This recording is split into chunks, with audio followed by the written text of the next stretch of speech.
sapagkat siya'y magbibilin sa kanyang mga anghel tungkol sa iyo upang ingatan ka sa lahat ng iyong mga lakad.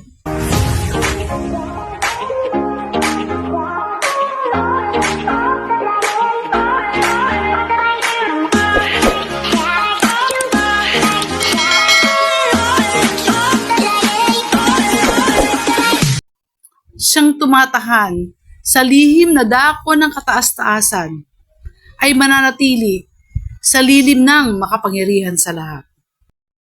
Aking sasabihin tungkol sa Panginoon. Siya'y aking kanlungan at aking katibayan, ang Diyos ko na aking tinitiwalaan. Sapagkat kanyang ililigtas ka sa silo ng paninilo at sa mapamuksang salot.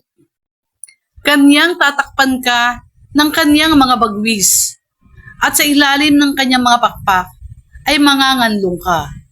Ang kanyang katotohanan ay kalasag at baluti.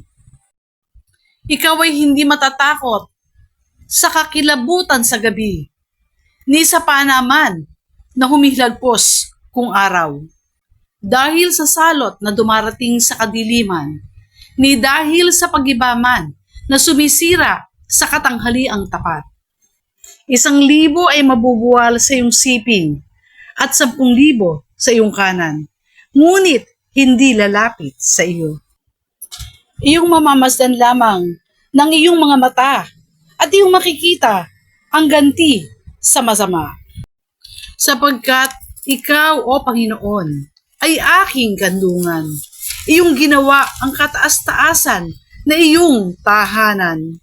Walang kasamaang mangyayari sa iyo, ni anumang salot ay lalapit sa iyong tolda, sapagkat siya'y magbibilin sa kanyang mga anghel tungkol sa iyo, upang ingatan ka sa lahat ng iyong mga lakad.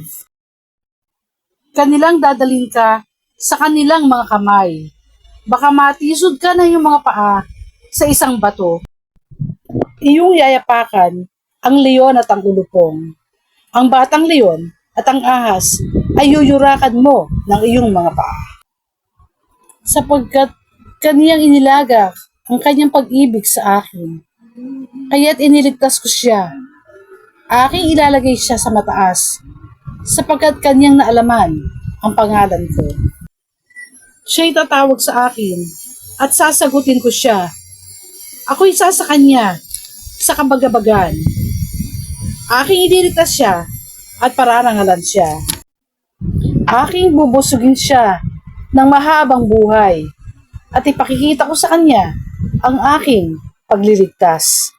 Mga awit, Kapitulo 91.